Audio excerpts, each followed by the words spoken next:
ආයිබෝන් යාළුවනේ අදත් අලුත් වීඩියෝ එකක් අරගෙන ආවා. අද අරගෙන ආවේ ඔයගොල්ලෝ ගොඩක් දෙනෙක් කියලා තිබ්බා Arduino පිළිබඳ පාඩම් මාලාවක් අරගෙන එන්න කියලා. ඉතින් මම අද හිතුවා ඔයගොල්ලන්ට Arduino board එකක් පිළිබඳ හැඳින්වීමක් කරන්න. මේක තමයි Arduino board එකක් කියන්නේ. ඔයගොල්ලෝ සමහරට දැනට පාවිච්චි කරලා ඇති. ගොඩක් අය අලුත් අය ඉන්නවා මම හිතන්නේ. ඒක නිසා තමයි මම මේ විදියට හැඳින්වීමක් කරන්න හිතුවේ. හරි. පාඩමට යන්න කලින් ඔයගොල්ලෝගේ පුංචි ඉල්ලීමක් තියෙනවා. ඔයගොල්ලෝ අපේ channel එක subscribe කරලා bell icon එක click කරලා තියන්න.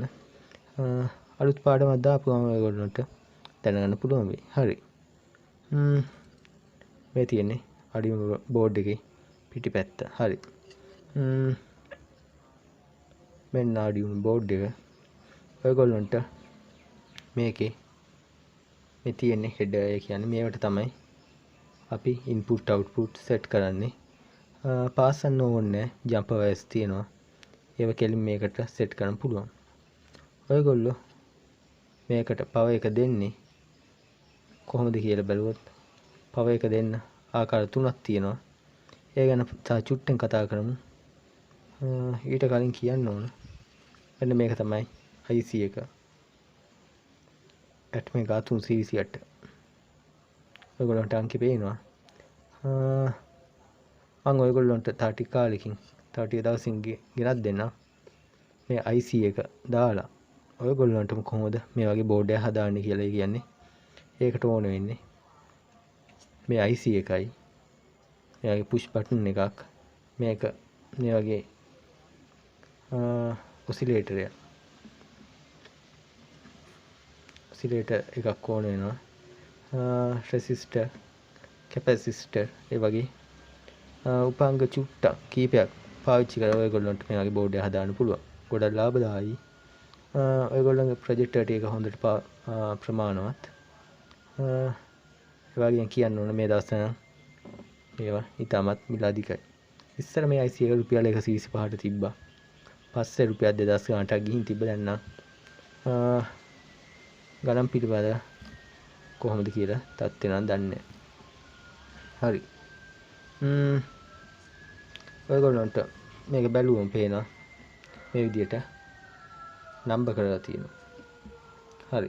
ඒ වගේම පේනවා මෙතන digital PWM කියලා අමුතු ඇද වෙච්ච ලකුණක් තියෙනවා. ඒ කියන්නේ මේ වගේ ඇද වෙච්ච ලකුණු තියෙන්නේ ඒ පින් වලට කියන අපි PWM කියලා. PWM පින් කියලා. හරි. ඒ වගේ පින්ස් වලට අපි ප්‍රොජෙක්ට් කරද්දී ඒ වගේ පින්ස් ඕන වෙනවා. දැනට ඔයගොල්ලෝ මතක තියාගන්න මේ වගේ සලකුණක් තියෙන්නේ PWM කියන පින්ස් වලට. උදාහරණයක් ගත්තොත් මෙතන 0.1 කියන්නේ PWM පින්ස් නෙවෙයි. 3 5 6 ඔයගොල්ලන්ට පේනවා ඒ 3 5 6 3 5 6 9 10 11 ඒ පින්ස් ටිකේ පින්ස් 6ක් තියෙනවා. ඒ පින්ස් 6 මේ වගේ ඇද වෙච්ච ලකුණක් තියෙනවා. ඒ කියන්නේ මේ පින්ස් 6 තමයි Arduino board එකේ PWM pins කියන්නේ. අපි මේ කතා කරන්නේ Arduino Uno කියන එක. ඔයගොල්ලන්ට යන්න පුළුවන් ඕන Arduino Mega කියලා ලොකු බෝඩ් එකක් තියෙනවා. ලොකු ප්‍රොජෙක්ටර් එක තමයි ඕන වෙන්නේ. මිල එක්ක බලද්දි මිල සහ ඔයගොල්ලන්ගේ අවශ්‍යතාවය අනුව ගොඩක් වෙලාට මේක තමයි හරියන්නේ කියන්නේ. Arduino Mega එකට ගියත් pins ගන්න වැඩි වුණාට මිල අධිකයි. Nano වගේ බෝඩ් එකකට ගියත් pins ගන්න අඩුයි. ඒ වගේම ඒක කෝඩ් අප්ලෝඩ් කරද්දි වගේ පොඩි ඔයගොල්ලන්ට බාධාවක් මතුවෙන කියන්නේ පොඩ්ඩක් අමාරුයි. මේක තමයි ලේසිම විදිය. ඔයගොල්ලෝ ඉස්සෙල්ලම පුරුදු වෙන්න ගන්න ඕන Arduino Uno එකක් ගන්න. ඒක ප්‍රමාණවත් වෙයි. ඔයගොල්ලෝ Arduino වලින් කරන්නේ මොනවද කියලා දන්නේ නැත්නම් මගේ පොඩ්ඩ වීඩියෝ බලන්න. ඒකේ තියෙනවා Octopad. කියන්නේ Octopad එකක් හදාගන්න පුළුවන්. මේ මම උදාහරණ කීපයක් කියන්නේ CNC machine එකක්. එහෙම නැත්නම් line farming robot කෙනෙක්. ඔයගොල්ලෝ මගේ channel එකේ වීඩියෝ බලලා තියෙනවා නම් ඔයගොල්ලෝ දැකලා ඇති. ඒ වගේ වීඩියෝ RFID lock ඒ වගේ ඕන එකක් ඔයගොල්ලන්ට security systems කැමති හදාන්න පුළුවන් මේ වගේ බෝඩ් එකකින්. ඔයගොල්ලන්ට අද මම කියලා දෙන්නේ මේකේ මූලිකම අදියර. හරි. ඒ කියන්නේ ඔයගොල්ලෝ දැන් දන්න PWM කියන pins 6ක් තියෙනවා. ඩිජිටල් ඔයගොල්ලන්ට පේනවා මේ ඩිජිටල් කියලා මේ ඉරක් ගහලා තියෙන මේ පින්ස් 13 කෙලවරට එනකයි කියන්නේ. අපි මේ Uno board එකක් ගත්තාම මේ පින් 13 පින්ස් 13 ඩිජිටල් පින්ස් කියලා ගන්නවා. මෙතන ඔයගොල්ලන්ට පේනවා මෙතන ඒ බිංදුව ඉඳන් ඒ 5 ඒ කියන පින්ස් 6ක් තියෙනවා. ඒකෙන් ලියන්න තියෙනවා ඇනලොග් ඉන් කියලා. ඒ කියන්නේ ඔයගොල්ලන්ට මේක ඇනලොග් ඉන්පුට්ස් වලට පාවිච්චි කරන්න පුළුවන්. මේක මේ සෙට් එක මේ පින්ස් 13 ඩිජිටල් ඉන්පුට්ස් අවුට්පුට්ස් වලට පාවිච්චි කරන්න පුළුවන්. හරි. ඊට පස්සේ මෙතන පවර් කියලා තියෙනවා.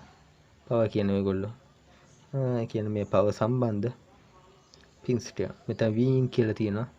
ඔයගොල්ලන්ට මම කිව්වා කලින් Arduino එකක් විදි 3කට පවර් අප් කරන්න පුළුවන්. ඒ කියන්නේ මේකට කරන්ට් එක දෙන්න පුළුවන්. මෙතන පවර් ජැක් එකක් තියෙන කියන්නේ බැරල් එකක් වගේ. ඔයගොල්ලෝ මේක පාවිච්චි කරනවා නම් වෝල්ට් 5 ඉඳන් 20ක් වෙනකම් වෝල්ටේජ් ඒ 50 ඇතුළේ වෝල්ටේජ් එක දෙන්න පුළුවන්. ඒ වුණාට අපි මම කියන්නේ ගොඩක් වෙලාවට වෝල්ට් 9ක් වගේ දෙන්න. මොකද 7ට වැඩිය අඩු වුණොත් මේ බෝඩ් එක හරියට වැඩ කරන්න කන්නේ. 12ට වැඩි වුණොත් මේ තියෙන හීට් සින්ක්ස් ඒක රත් වෙන්න ගන්නවා. IC වගේ. ඒක නිසා ඔයගොල්ලන්ට හොඳම වෝල්ටේජ් මම කියන්නේ වෝල්ටේජ් වෝල්ට් 9ක් වගේ දෙන්න. නැත්තම් 12ක් දෙන්න. හරි. ඒ කියන්නේ මේ බැරල් එකෙන් උත් ඔයගොල්ලන්ට පවර් එක සප්ලයි කරන්න පුළුවන්. එහෙම නැත්තම් මේකත් එක්ක හම්බෙන කේබල් එක. ඔයගොල්ලෝ බෝඩ් එක ගන්නදී මේ වගේ කේබල් එකක් හම්බෙනවා.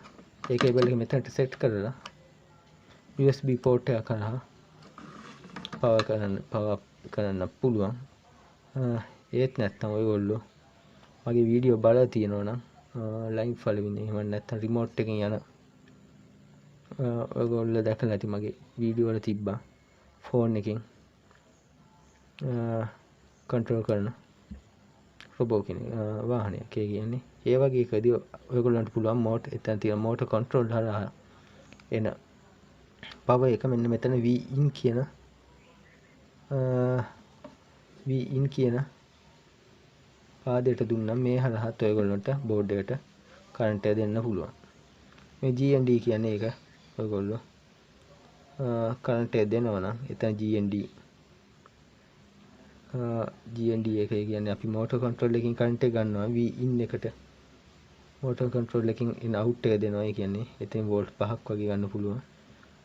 ඒකේ එන මෙතන පවර් අප් කරද්දී මේ ග්‍රවුන්ඩ් එකට කරන්ට් එක දෙන්න පුළුවන්. ඒ කියන්නේ GND පින් එක මෙතනට දෙන්නත් පුළුවන්. කරන්ට් එළියට ගනිද්දිත් මේ GND එකෙන්ම පාවිච්චි කරලා ඔයගොල්ලන්ට කරන්ට් එළියට ගන්න පුළුවන්. මෙතන මේ තියෙන අවුට්පුට් එක කියන්නේ 5V කියන තියෙන තැනින් ඔයගොල්ලන්ට වෝල්ට් 5ක අවුට්පුට් එකක් ගන්න පුළුවන්. 3.3V කියන තැනකින් වෝල්ට් 3.3ක අවුට්පුට් එකක් ගන්න පුළුවන්. ඒ කියන්නේ ඔයගොල්ලෝ Arduino කරද්දී ඔයගොල්ලන්ට හමු වෙයි මොඩියුල් කියන්නේ ඊට අමතරව sensors IR sensors ultrasonic sensors ඒ වගේ ඒවා පවර් එක ගන්න පිටින් දෙන්න ඕනේ නැහැ. මේ බෝඩ් එකෙන්ම බෝඩ් එක හරහා කරන්ට් එක ගන්න පුළුවන්. ඒකට තමයි මේ පවර් කියන පින් සෙට් එක ඕන වෙන්නේ.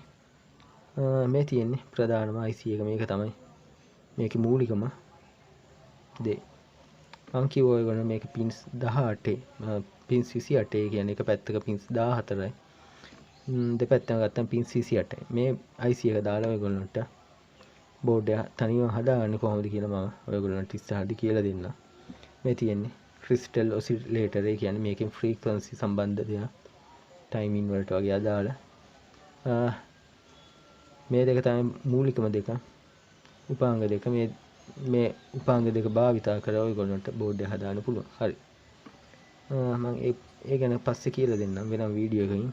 මේ තියෙන්නේ රීසෙට් බටන් එක. ඒ කියන්නේ ඔයගොල්ලෝ කෝඩ් එක ලියලා රන් වෙද්දි මේකේ බුව කෝඩ් එක මුලට එනවා. ඒ කියන්නේ රීසෙට් වෙනවා. මෙතන TXRX කියලා තියෙන. ඒ කියන්නේ මේ දත්ත හුවමාරු වෙන සම්බන්ධ දෙයක්. මේ 0 සහ 1 සමාන තමයි TXRX වලට පින්ස් වගේ පාවිච්චි කරන්නේ. ඔයගොල්ලෝ Bluetooth වලදී වගේ මේක Bluetooth module වලදී වගේ අවශ්‍ය වෙනවා. ඔයගොල්ලෝ මගේ වීඩියෝ බැලුවා නම් මේක හමු වෙලා ඇති. හරි. තව මෙතන LED එකක් තියෙනවා. ඒක පත් වෙන්නේ ඒ කියන්නේ ඒක අදාළ වෙන්නේ වෝල්ට් පින් නම්බර් 13. ඒ කියන්නේ අපි කියමු අපි හිතුවත් ඔයගොල්ලෝ කෝඩ් එක ලිව්වොත් මේ පින් 13ට අදාළ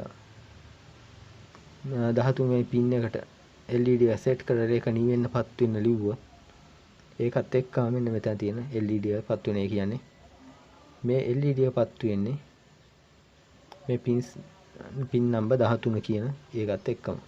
ඒකේ අවුට්පුට් එකට අදාළව මේකත් පත් වෙනවා. ඔයගොල්ලන්ට දැන ගන්න පුළුවන්. ඒ කියන්නේ මේ පින් නම්බර් 13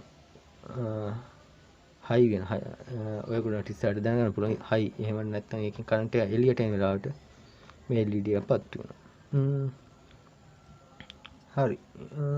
තව ඔයගොල්ලන්ට මූලික වශයෙන්ම මේ ටික තමයි කියලා දෙන්න ඕනේ.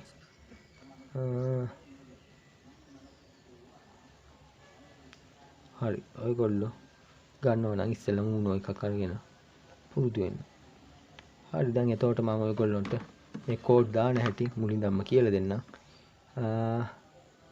ඒ වීඩියෝ එකේ එන්න කලින් ඔයගොල්ලන්ට මේකේ අවශ්‍යතාවයක් තියෙනවා නම් කෝඩ් කොහොමද දාගන්නේ ඒ කියලා බලන්න ඕන නම් ඔයගොල්ලෝ මගේ Arduino වලින් Octopad එකක් හදන වීඩියෝ එකක් තියෙනවා. ඒකේ තියෙනවා Arduino වලට අදාළ software එකක් තියෙනවා. ඒක කියන්නේ Arduino IDE. ඒක ඩවුන්ලෝඩ් කරගන්න ආකාරයත් මූලික වශයෙන් කෝඩ් එක දාගන්න හැටිත් ඒකේ තියෙනවා. ඔයගොල්ලෝ ඒක බැලුවත් ඔයගොල්ලන්ට තනියම මේක උඩ දාන්න පුළුවන්. මේ ඔයගොල්ලන්ට පේන මෙතන ඕන් කියලා එකක් තියෙනවා. මෙතන තියෙන LED එක ඔයගොල්ලෝ මේකට පවර් දුන්නම බෝඩ් එකට පවර් ආවම මේකත් පත් වෙනවා. හරි. ඔයගොල්ලෝ මේක USB වලින් කරන්ට් එක දුන්නොත් කම්පියුටර් වෝල්ට් 5ක මිලි ඇම්පියර් 500ක කරන්ට් එකක් යටතේ මේක වුන් වෙනවා. හැබැයි ඔයගොල්ලෝ ලොකු රොබෝ කෙනෙක් හදන්න යනවා ඒ කරන්ට් එක මදි. එහෙම වුණොත් අනිවාර්යෙන් මෝටර් කන්ට්‍රෝලර් එකට දෙන්න පිටින් එක්ස්ටර්නල් විදියට පවර් දෙන්න වෙනවා. ඒ පිළිබඳව මම පස්සේ විස්තර ඔයගොල්ලන්ට කියන්න. හරි. අදට වීඩියෝ එක මෙතන නවත්තන්න. ඔයගොල්ලෝ මම හිතනවා මේ Arduino පාඩම් සම්බන්ධ ඔයගොල්ලෝ ගොඩක් උනන්දුවක් දක්වයි කියලා හිතනවා. හරි. එහෙනම් තවත් අලුත් වීඩියෝ එකකින් හමු වෙමු.